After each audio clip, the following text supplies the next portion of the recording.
Começa agora o podcast De Fato. Uma visão popular do Rio Grande do Sul, do Brasil e do mundo.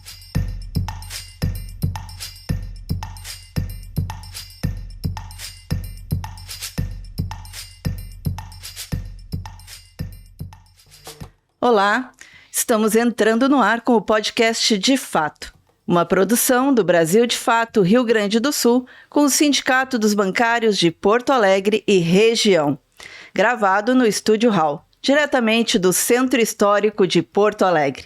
Eu sou Kátia Marco e comigo na bancada do programa, meu companheiro Ayrton Centeno. Bem-vindo, Ayrton. Salve, Kátia.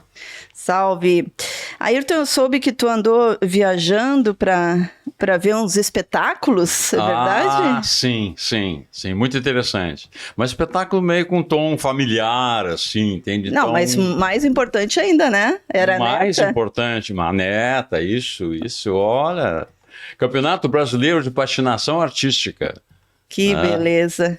9 anos, então já está se inflando, né? Claro, bem feliz com o voo lá perto. Que legal.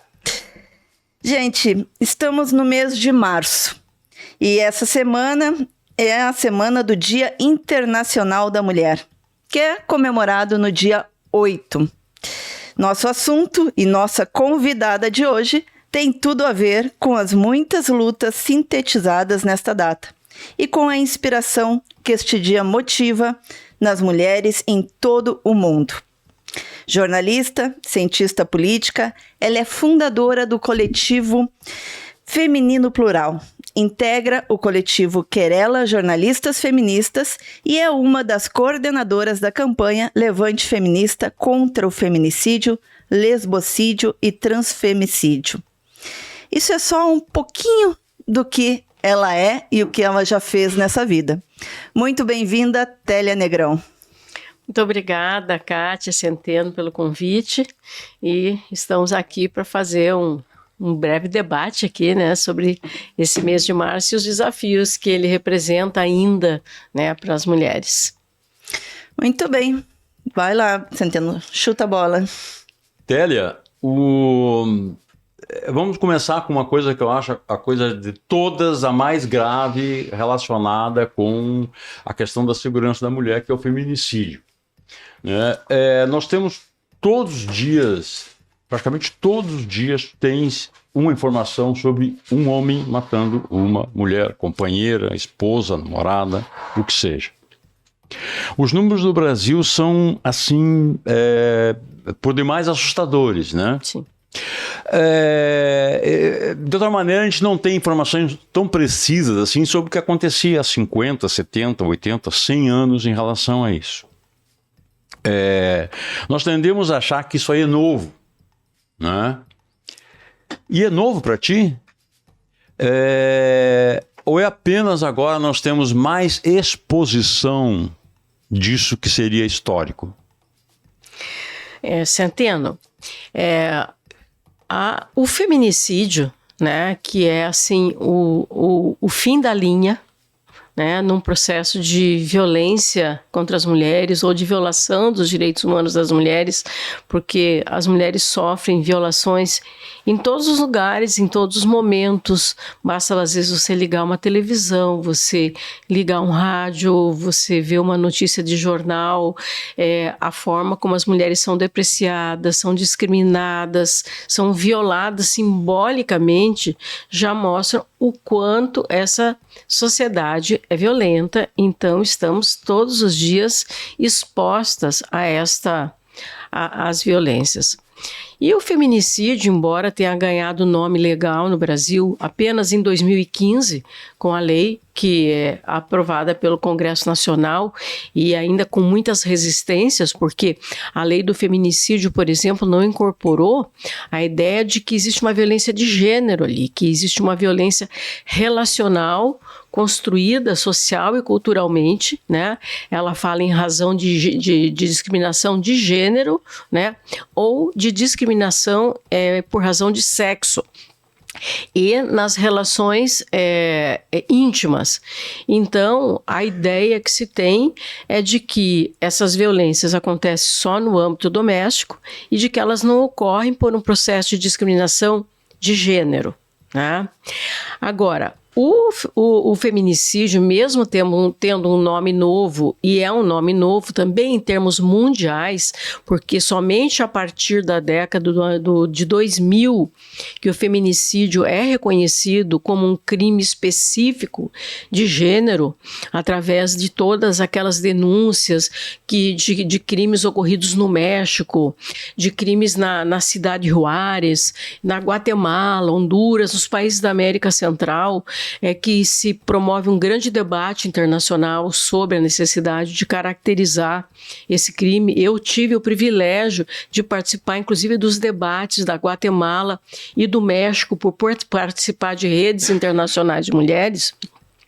Esse crime é um dos mais antigos que existem, porque a gente sabe que se a gente tem um registro da humanidade, né, enquanto um fato social, né?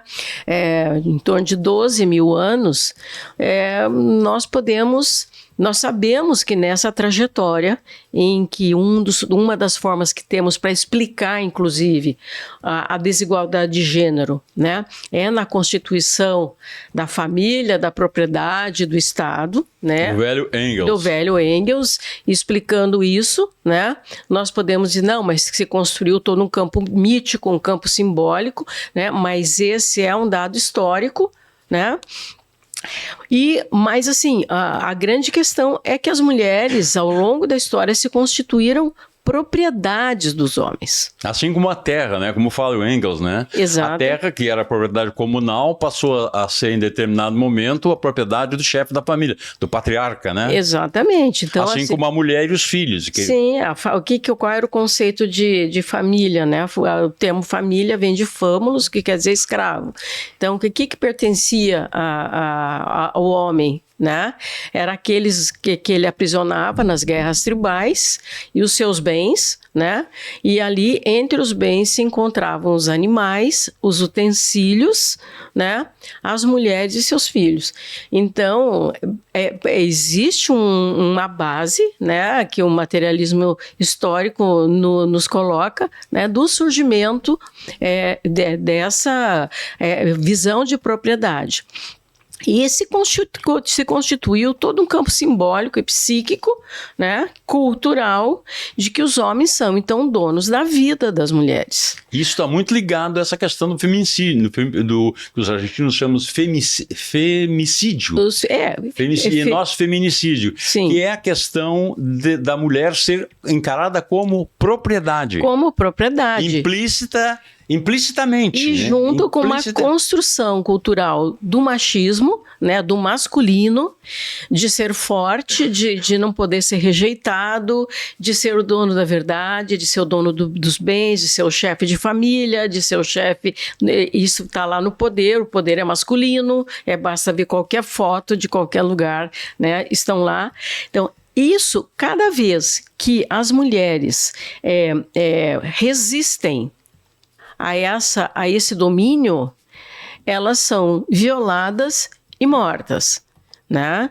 E nós temos ainda uma taxa oculta, uma sombra, né? Que não dá corretamente os dados de feminicídio no Brasil, e isso é um tema que a gente vem tratando, né, através de um observatório da sociedade civil, que o primeiro que surgiu da sociedade civil sobre feminicídio no Brasil foi aqui em Porto Alegre, que é a Lupa Feminista, né, que analisa esses dados, mas não para ter números, mas para poder debater com a sociedade a necessidade de desconstrução de uma cultura que legitima o poder dos homens sobre a vida e a morte das mulheres. Mas, Télia, eu fico pensando, quanto tempo ainda vai levar para a gente romper com esse ciclo?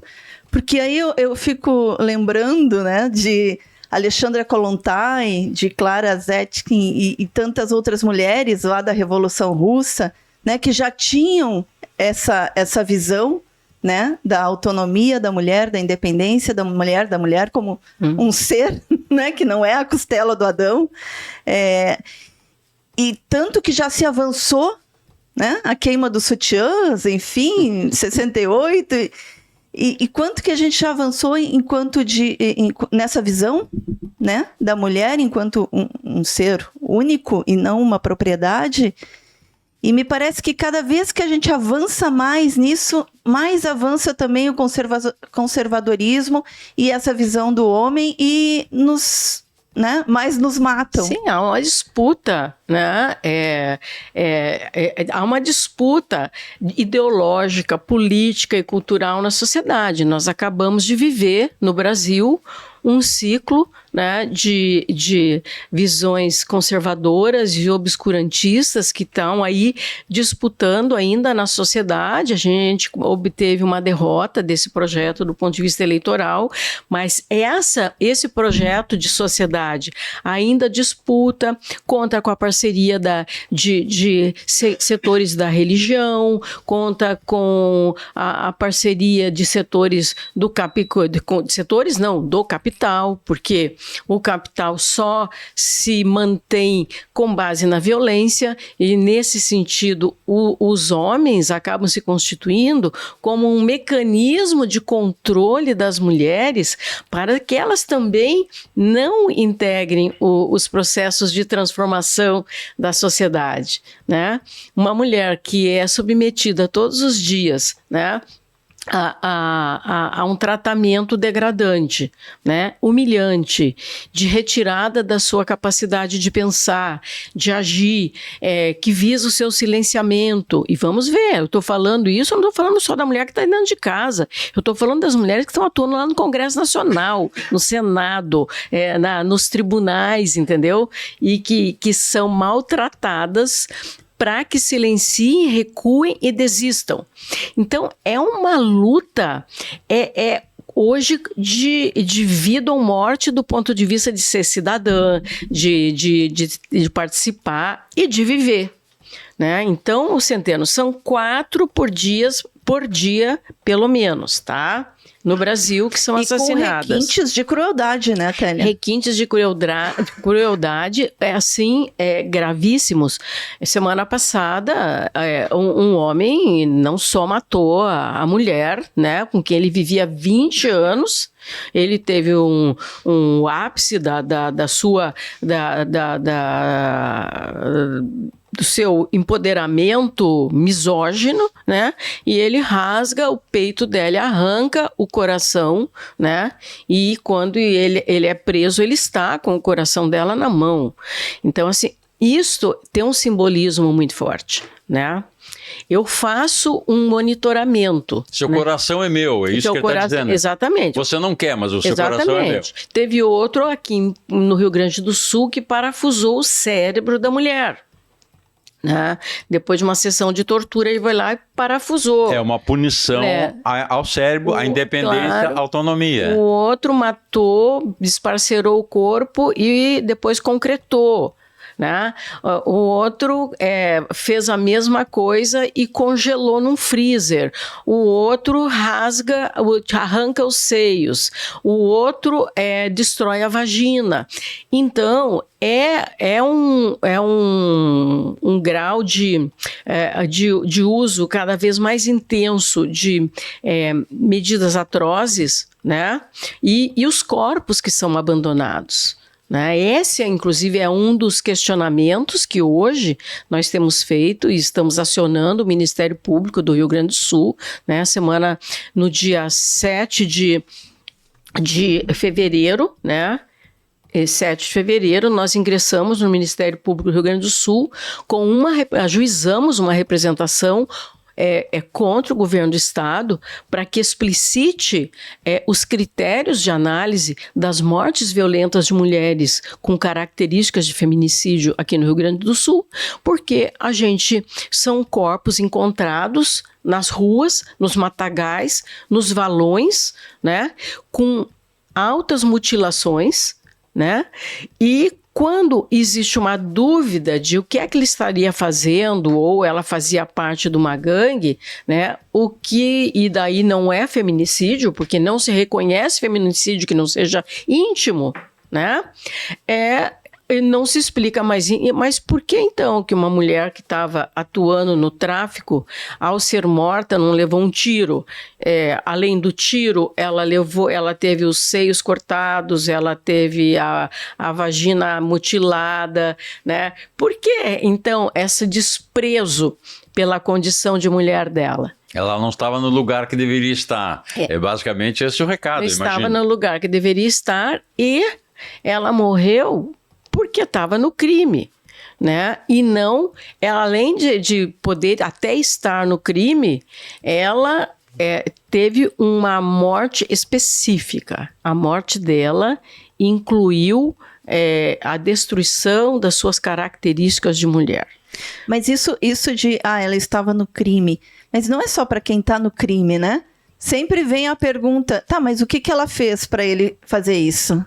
Exatamente, porque as mulheres são culpabilizadas pelas suas próprias mortes. E isso faz parte de um jogo, né, de descredibilizar toda a palavra das mulheres, principalmente nos crimes de violência sexual, né? Isso aí é taxativo, tanto é que se aprovou uma lei, né? Que é a lei Mari Ferrer, né? Que é em cima do desrespeito das mulheres nos processos judiciais, né? Esse é um exemplo claro, né?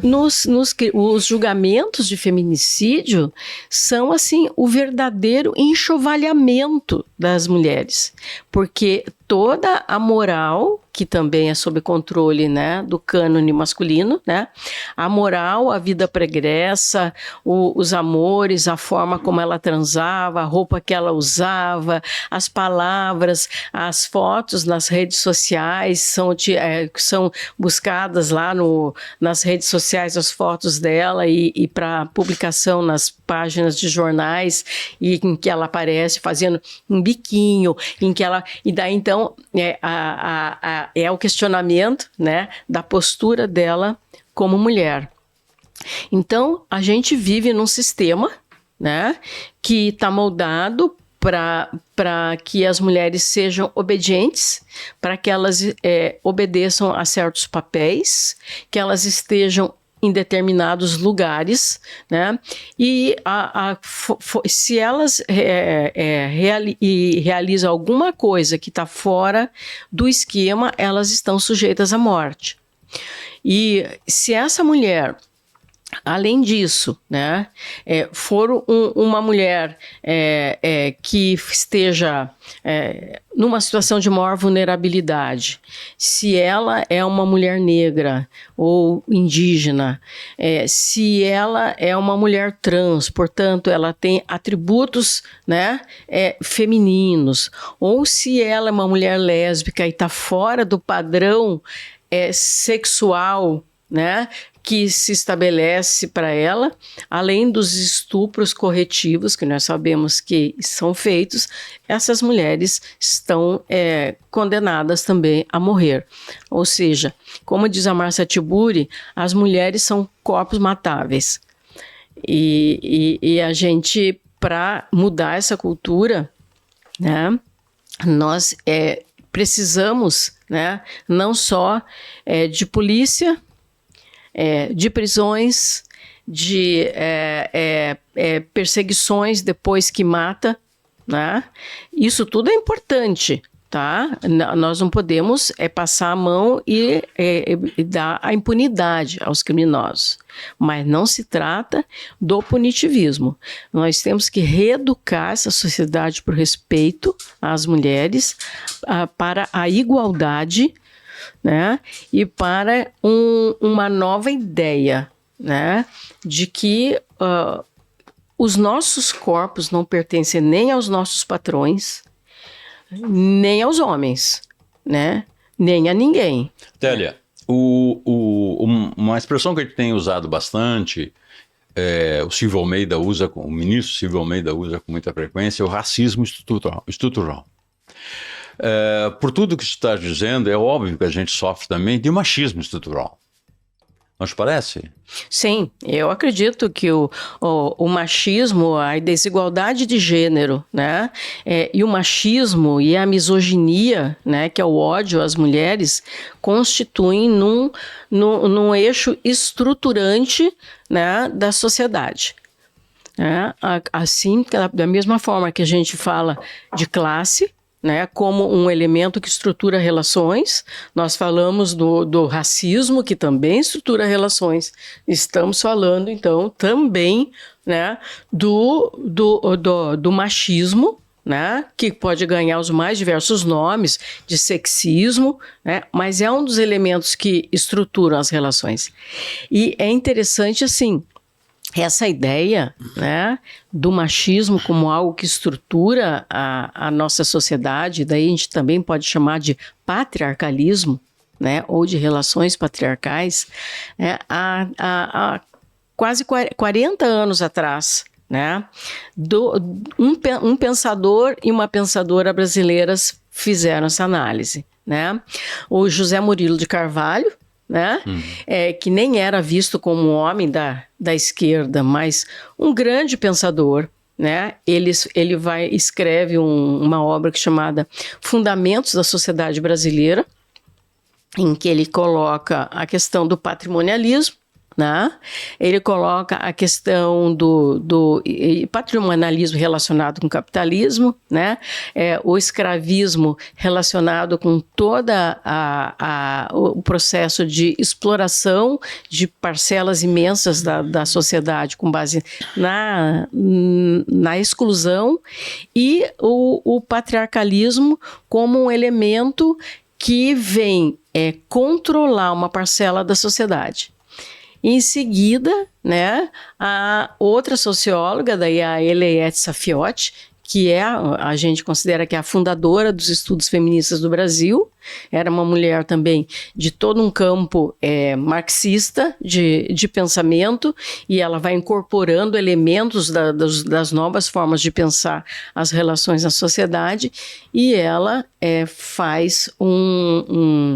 ela escreve uma obra todinha para mostrar o quanto essas questões estavam imbricadas, e hoje isso está conformado num conceito de interseccionalidade, né? A gente já não pode mais ver nenhum processo de opressão, de discriminação, que seja isolado de outros que se cruzam e se interrelacionam e se fortalecem para submeter as pessoas. Télia, em 2016 nós tivemos uma virada de chave no Brasil com o golpe contra Dilma. Até hoje se discute isso. Qual o percentual de misoginia nesse golpe? Até eu ver qual é esse percentual, qual é o peso da misoginia, até pelas coisas que antecederam, né? Toda a campanha que antecedeu ao golpe, né? Onde a Dilma foi atacada de inúmeras maneiras na sua condição de mulher, né? O que tu achas disso? Qual foi o peso disso? Se é possível avaliar. E explicar, né? Eu acho que explicar Sim. o que é misoginia. Porque a Sim. gente fica falando, né, palavras feminicídio, misoginia, tantas outras palavras que, na verdade, na população, na grande população, não sabe o que é isso. Qual foi o percentual do machismo na derrubada da Dilma? Então, assim, vamos pensar que a misoginia, né, é um ódio às mulheres.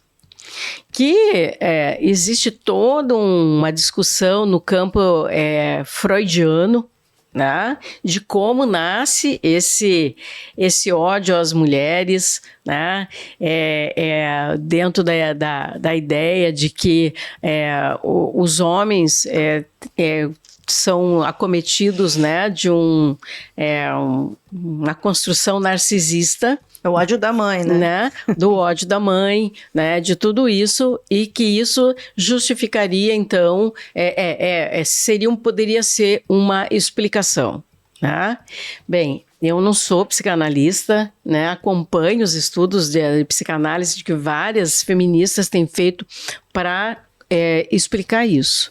Mas o fato é que, historicamente, as mulheres foram afastadas do mundo, do protagonismo do mundo, né? E, quando necessário, são eliminadas. Na própria chamada democracia grega, Tem água aqui. eu vou beber uma aguinha aqui, porque está começando a Grécia, né? Votavam todos, né? Os que tivessem, os que fossem nobres, tivessem homens nobres, tivessem propriedade, né? Então votavam todos, menos as mulheres e os escravos. Então, assim, uma democracia que já começa... Relativa. Votavam todos, né? É o exemplo da democracia grega. Todos iam para o ágora lá, né? E votavam todos, né? Os nobres, homens e os proprietários. Mulheres e escravos, não. Então, assim, está na nossa história essa construção do afastamento das mulheres, né? Então, a misoginia é o ódio contra as mulheres. Então, uma mulher vai ao plenário da Câmara dos Deputados e começa a fazer um discurso, e a voz dessa mulher produz entre os deputados homens um desconforto tão grande, que é inexplicável. Eles começam a interromper as mulheres, eles começam a se aproximar debaixo do microfone do lugar onde elas do púlpito onde elas estejam falando, e chegam à agressão física, né? Assim, tem dois episódios para mostrar como é que essa misoginia aconteceu no Congresso.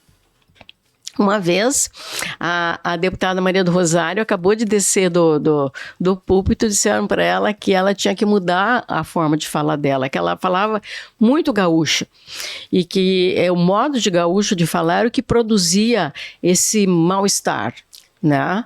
Que ela falava muito forte. E a outra vez foi a deputada Jandira Fegali. A Jandira Fegali foi ameaçada de apanhar, né?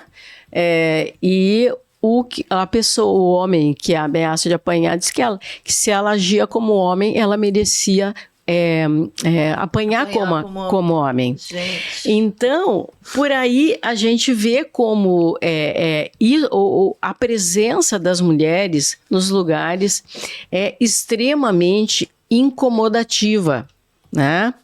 Então, eu acredito, né, mesmo tendo estado junto com a presidenta Dilma logo depois do impeachment, né, fiquei ali no 2017, 2018 como assessora de imprensa dela e vivenciando aquele momento pós-impeachment e inclusive assistindo muito de perto as dores, né, e a formulação que ela passa a fazer para tentar compreender o que se passava com ela, né? Eu acho que não foi à toa que ela escolheu assessoras mulheres para estar com ela naquele momento, e eu era a feminista de carteirinha que estava ali na fila como jornalista e que fui chamada.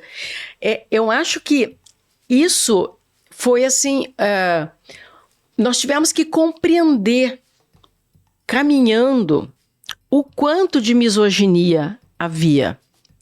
Mas ela própria diz, né, que ela considera que foi um golpe misógino na metodologia, né? Ou seja, se utilizou instrumental, o fato dela ser uma mulher e daí produzir toda uma destruição de imagem, de simbolismo, de tudo, e justificar com uma pedalada, que depois se revela inócua, né? Não cometeu crime de improbidade, né? Então, o que sobrou? Sobrou o crime misógino. Então, acho que o peso é muito grande. Télia, e tem uma coisa que às vezes a gente esquece, e que também tem muito simbolismo, que é o seguinte: Sai a Dilma e assume o Temer, que participou de tudo isso. Qual é o desenho do primeiro ministério do Temer? Todos homens. É o ministério... Enquanto a Dilma tinha várias ministras, mulheres, assessoras mulheres... Isso. Há essa virada e quando o Temer assume, tem aquela foto famosa, todos homens de meia idade, ricos na sua maioria, né, compõem o ministério do Temer. Não há uma só mulher. A famosa sua esposa, Marcela, dizendo que a mulher tem que ser bela, recatada e do lar. Isso, claro. isso. Ou seja, essa é outra frase muito importante da época. É a pá de cal, né? O que o Temer fez foi a pá de cal, né? Porque ele fez a pá de cal nos direitos trabalhistas, nos direitos previdenciários, foi lá a PEC da morte, né, que vai limitar os investimentos na saúde, educação, na área social, naquilo que o povo precisa, né? O teto de gastos. No teto de gastos e a destruição. Ele começa, né, o processo de corrosão e a destruição da imagem das mulheres como pessoas plenas de direitos, o que vai no governo daí fascista mesmo, né, do Bolsonaro, ser operacionalizado, né, com a liberação das armas, né? Primeiro com o desmonte de todas as políticas para as mulheres, a disseminação de um padrão ancorado no mais atrasado dos modelos e utiliza para isso, instrumentaliza, né, todo um campo da religião para que atue nesse sentido e promove, né, um verdadeiro enxovalhamento na imagem das mulheres. As próprias jornalistas que passam a ser atacadas. Então, metodicamente. Ele utiliza muito, vai utilizar as estratégias do próprio Trump, que está aí, né, querendo voltar, né, e esperamos que não. Que segue o mestre Bannon, né? Segue todo um modelo e produz os estragos, né, que hoje estão bem difíceis de serem solucionados, porque a destruição em cascata de todas as políticas para as mulheres, do nível nacional ao nível local, né, foi tão intenso o processo de implosão dessas políticas e fragilização total delas, que as mulheres, de um lado, né, aumentou o ódio contra as mulheres, aumentaram os instrumentos para matar, armas, né, homens armados, né, e de outro lado, a ausência de proteção, né, uma pandemia no meio que fragiliza as mulheres, elas vão para dentro de casa, vão ficar na linha de cuidado e tudo isso. E hoje nós temos assim que praticamente remontar todo um sistema que tinha sido criado a partir de políticas elaboradas em processos democráticos das conferências. Então, é muita coisa. Pois a questão aqui no estado, né? Porque aqui é um dos estados que mais mata. Sim. E saiu uma pesquisa que 66% das mulheres têm o sentimento, entendem que a violência aqui é maior do que em outras regiões do país. E aqui foi um estado que acabou com a Secretaria das Mulheres, acabou com a casa, né? Que levou o nome da Vânia, que foi uma feminista histórica aqui do estado. Enfim, e se o ano passado, retrasado, só que se recompôs o Conselho Estadual dos Direitos da Mulher. Enfim, foi uma série de políticas que aqui acabou, e nem era o Bolsonaro, né? Mas é um governo neoliberal também. Então, isso mostra como eles estão, como são casados, né, nas políticas. É o governo de um eleitor do Bolsonaro em 2018, pelo menos segundo a própria confissão dele, não é? Vamos deixar claro isso, né? Isso, e a questão é a seguinte, nós tivemos aqui no Rio Grande do Sul um enorme desmonte das políticas, né? E é isso que nós estamos acionando o Levante Feminista contra o Feminicídio, que é uma campanha nacional contra o feminicídio. Que foi lançada na pandemia, né? Que foi lançada, e isso foi lançada em janeiro de 2021, né? Nós estávamos ali, tinha havido em março de 2020 um alerta das Nações Unidas, né, de que poderia ocorrer um grande aumento de violência contra as mulheres e feminicídios pelo fato de que a pandemia deixaria as mulheres dentro de casa e que os serviços teriam mais dificuldade de acessar serviços, né? Nós vivemos daí o ano de 2020 sob pandemia. Quando chegou em 2021, nós estávamos com os índices, né, de violência contra a mulher lá em cima, não havia serviços, nós estávamos vivendo um verdadeiro caos sem ter como acolher as mulheres. Então, um grupo de feministas decide lançar essa campanha, fazer alguma coisa, entendeu? E aí a gente se junta. E então, assim, em um mês, nós tínhamos uma campanha estruturada já nacionalmente, hoje ela está em 22 estados, e aqui no Rio Grande do Sul, como nós estávamos sem nenhuma articulação do movimento de mulheres para tratar sobre a violência contra as mulheres e o feminicídio, foi, assim, um espaço de que juntou muitas mulheres. E a gente decidiu fazer isso de uma forma muito qualificada, criando um observatório que trabalha a partir dos registros de mídia, que trabalha a partir de um conceito do feminicídio, do conceito político de feminicídio, não só técnico, né? Nós questionamos todas as qualificações de mortes violentas de mulheres com características de feminicídios que não são assim classificadas. Então, nós estamos questionando, né? O governo do estado diz que nós tivemos 82 feminicídios no ano passado, e nós afirmamos que são 102, né? No mínimo 102, porque tem um outro observatório de uma universidade que acho que são 126 no Rio Grande do Sul, então novas, vamos atrás, né, para a gente tentar ver quais são, afinal de contas, os critérios dessa análise. Mas, assim, não se trata de dizer que tem mais ou menos, porque nosso papel não é contar corpo, tá? É revelar o quanto a sociedade é violenta, de um lado, e o quanto o Estado é omisso, de outro. É disso que se trata. E como as mulheres são não acolhidas ou mal acolhidas dentro de uma rede fraturada, sem protocolos de atendimento, sem participação, sem controle social por parte do movimento de mulheres, né?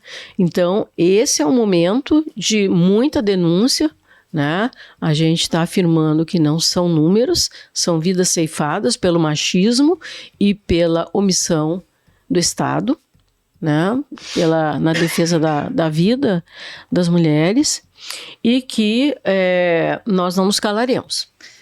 Muito bem. Télia, a gente está finalizando a nossa entrevista, mas eu queria que tu falasse um pouquinho sobre esse 8 de março, que foi uma construção, né, que já vem de outros 8 de março, né, os últimos 8 de março tem se conseguido fazer uma construção mais coletiva, mais unificada, né, e esse ano, além da questão da violência, ele traz também pautas importantes, como a questão da privatização, né, e que atingem, também pautas que atingem a vida da mulher, né. Sim, a gente tem um histórico de busca de 8 de março unitário no Rio Grande do Sul, né? Eu participo do movimento feminista aqui do Rio Grande do Sul desde o início da década de 90, fui presidente do primeiro CONDIM, do primeiro Fórum de Mulheres Municipal, estadual, quer dizer, a gente está nessa construção há muito tempo e sempre buscando essa unificação. E nos últimos anos, o movimento tem buscado criar um protagonismo maior das organizações feministas, né? E que as outras formas de organização acolham as linhas que as organizações feministas que estão no seu cotidiano fazendo esse trabalho consideram que sejam as linhas importantes, né? Então, esse ano, nós fizemos 5 plenárias, né? Com mais de 100 mulheres em cada plenária, com muita disputa, divisões, né? Mas ao mesmo tempo de tentativa de construir, e nós conseguimos, então, criar alguns eixos, né, que são unitários. Então, pela vida das mulheres, contra os feminicídios, né, contra as privatizações e também em defesa da Palestina, né? Então, são 3 eixos importantíssimos e que se cruzam, né, com a questão da igualdade no mundo do trabalho, uma vida, um planeta, o respeito ao planeta, a um desenvolvimento baseado nas relações respeitosas com aquilo que, se destruído, não pode ser recomposto, dentro de um conceito da ideia das mudanças climáticas, né? Então, acho que sai com uma agenda muito forte, e também esse ano é um ano de eleição. Nós queremos empoderar as mulheres, nós queremos eleger muitas mulheres, e não queremos que as mulheres disputem entre mulheres, nós queremos que as mulheres disputem com o resto. Né? Então, claro, nós queremos eleger uma bancada de mulheres democratas e de esquerda. Tá? Nós queremos eleger mulheres feministas. E esse mês de março todo será marcado. Teremos muitas atividades e acredito que vocês vão divulgar, né? Para a gente poder ampliar cada vez mais esse campo de luta. Com certeza. Muito obrigada, Télia. Grande entrevista, grande papo, né? Conversar com alguém que viveu a história, né? É outra coisa, Ayrton. Boa conversa. Te convido a continuar aqui com a gente, né? Obrigada. Participar e dar teus pitacos aí também nos próximos quadros. Tá bom. E você convidar a apoiar o nosso jornalismo, apoiar a comunicação popular, apoiar o Brasil de Fato Rio Grande do Sul. Entra lá no site apoia.se/Amigos do Brasil de Fato RS e tu vai ver lá as possibilidades, né, de valores e também as possibilidades de prêmios e de recompensas que nós temos para quem apoia o nosso jornalismo. Prensa na imprensa. Seguinte, eu vou falar eu vou bater no mesmo prego que eu estou batendo há muito tempo, que é o seguinte, eu quero falar brevemente de um episódio ligado a 2 guerras imperiais, coloniais, digamos, que é a guerra da Ucrânia, né, e aquilo que chama guerra, mas não é guerra, que é o que está acontecendo em Gaza. Tá? Quanto à chacina continuada que Israel está praticando, em Gaza, a nossa imprensa, a nossa imprensa corporativa, eu falo, né? Porque a nossa imprensa miúda, independente, ela não vai para outro caminho. Mas a nossa imprensa corporativa é muito impressionante como ela se degrada né, e descumpre o seu papel de bem informar o seu público. Por que eu digo isso? Bom, nós tivemos há dias atrás, está sendo chamado assim, o massacre da farinha, que foi aquele que aconteceu onde morreram, agora eu soube ontem, 150 pessoas, né, e 700 pessoas ficaram feridas num processo de distribuição de alimentos. Bom, o que aconteceu? No mesmo momento, né, em que a página do G1, que é o site da Globo, né, informava que uma confusão, houve o título era mais ou menos assim, a manchete era mais ou menos assim, 100 palestinos morrem em confusão. Sucintamente isso, era uma confusão. No mesmo momento, a página do El País, que é o jornal liberal da Espanha, dizia: tropas de Israel disparam contra palestinos e matam 100. né? Ou seja, naquele mesmo momento havia um passar de pano da nossa imprensa e havia uma clareza maior no jornal liberal da Espanha. Esse é o ponto. Quer dizer, e isso tem se repetido assim a cada semana. Ou seja, fugiu do fato, né? Fugiu do fato. Isso aí, se houvesse um PROCON para má informação da imprensa, eu acho que o assinante do G1 podia ir lá e reclamar. Bom, o outro ponto que não recebeu nenhuma atenção da mídia local e que não deixa de ser também escandaloso é o seguinte. O secretário de Defesa dos Estados Unidos, o nome dele é Lloyd Austin. Ele declarou nessa semana que a guerra da Ucrânia está sendo boa. Boa para quem, cara pálido? Eu achei sensacional, até porque não foi a primeira declaração nesse sentido. Ele disse que estava sendo boa para a economia dos Estados Unidos, porque estava gerando muitos e qualificados empregos na indústria armamentista. Perfeito. Isso é um escândalo mundial. Mas antes dele, a Victoria Nuland, né, que é subsecretária de Estado para assuntos internacionais e que foi uma das responsáveis pelo chamado Euromaidan, o golpe na Ucrânia em 2014, a Victoria Nuland já havia dito isso. Né? Já havia dito a mesma coisa e também não chamou atenção, passou ao largo. Ou seja, quando se expõe isso através de 2 sincericídios, né, as pessoas não ficam sabendo. E é fundamental criticar a imprensa por encobrir esse tipo de coisa. Né? Tu pode até concordar, achar que o Biden e a OTAN estão fazendo a coisa certa, mas isso aí é um escândalo tu não divulgares isso, informarem isso. Né? Então, eu acho que isso aí ajuda a explicar as razões da guerra.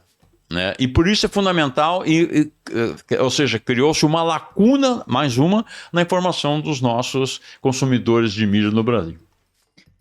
Muito bem. Chegamos agora, então, ao nosso quadro mais animado do podcast. Mas antes, não esqueça de curtir, compartilhar, comentar, mandar suas sugestões para nós. E vou te lembrar também, né, que o Cine Bancários, aquele cinema de calçada que é bancado pelo Sindicato dos Bancários, único no país, né? Acho que não tem no país outro sindicato que tenha um cinema, né, subsidiado. Tá com uma programação super boa para esse final de semana. E estreou na quinta-feira, na sessão das 19 horas, o filme Utopia Tropical, que é um documentário que convida à reflexão sobre as questões que moldaram a América Latina. Por vezes tratados como ocupantes, algo indisciplinados do quintal norte-americano, não é mesmo, Centeno? Os povos do continente têm aqui a sua proposta civilizacional e suas lutas, contadas pelo linguista e analista político dos Estados Unidos, Noam Chomsky, e pelo diplomata brasileiro Celso Amorim. Olha aí, gente, imperdível, hein? Imperdível esse documentário. No filme, eles analisam quase um século de história e jogam luz sobre acontecimentos chaves desta caminhada, buscando os frestas que apontem para uma América Latina mais justa e plural. Então, tá a dica aí pro final de semana. Aliás, Kátia, o Luiz Carlos Barreto, que é um monumento do cinema nacional, né, o pai o fotógrafo de o Barretão. Vida Seca, o famoso Barretão e tal, né? Ele disse que esse filme é essencial, esse documentário é essencial para entender o Brasil. Utopia Tropical, não é? Isso. Ele elogiou fartamente o documentário. Não, então, tô louca para ver já. E também continua em cartaz às 15 horas o documentário Amanhã e às 17 o filme Levante. Vamos agora então para nossa figuraça da semana. Figuraça da semana. Olha, a minha figuraça da semana, ela sai um pouco do nosso rame-rame aqui, né?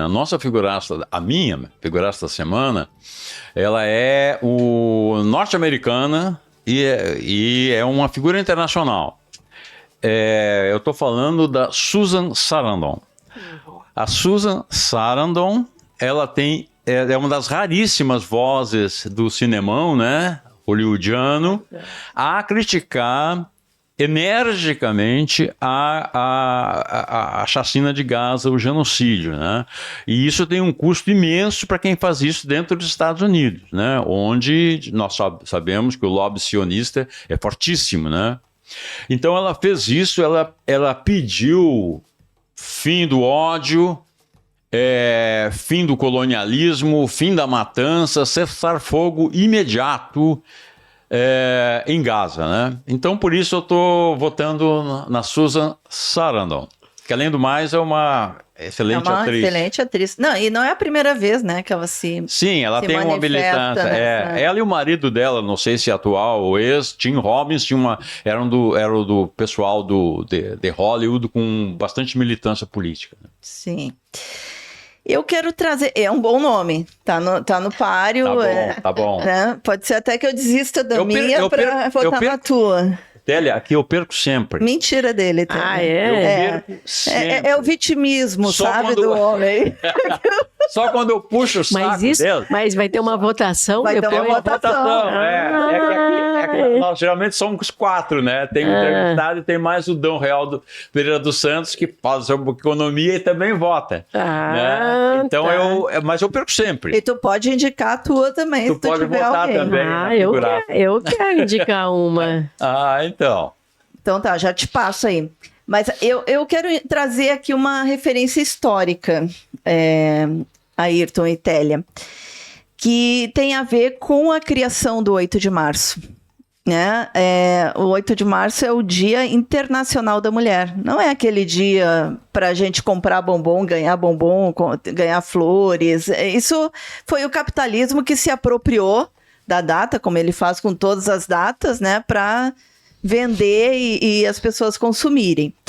Mas o 8 de março, ele vem de uma luta das mulheres feministas socialistas. Sim. Né? E eu acho que a gente precisa resgatar essa origem, porque muito tempo se ficou falando que a origem era um incêndio nos Estados Unidos, né? Operárias que morreram.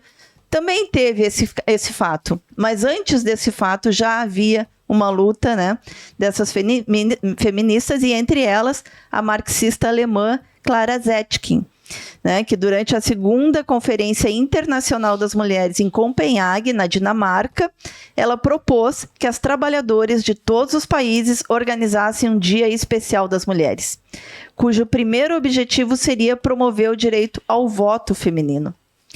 E, para além disso, né, tinha muitas lutas que também depois veio, né, a fomentar, enfim, foi uma semente da Revolução Russa de 1917. Então, eu posso até não ganhar, né, mas já faço meu registro aqui da importância da Clara Zetkin e de tantas outras mulheres, né, nessa época. Está bem fundamentado. E eu acho assim que, felizmente, nós temos muitas mulheres, né, para nos representar nessa luta histórica, né? Ou seja, né, as mulheres certas nos lugares certos, né? A Susan Sarandon, ela fala para o mundo, né? A Clara Zetkin falou pela história. Eu já li várias biografias da Clara Zetkin, né? Eu fui alfabetizada em marxismo lendo os textos dela e depois a biografia dela. Eu gosto muito. E eu quero levantar um nome, não para disputar, mas pela importância dessa voz nesse momento, que eu acho que é bem importante. É uma voz que está no governo Lula, tá? É a nossa ministra da Mulher, Aparecida Gonçalves. Acho que a Aparecida Gonçalves, que vem do movimento de mulheres, né?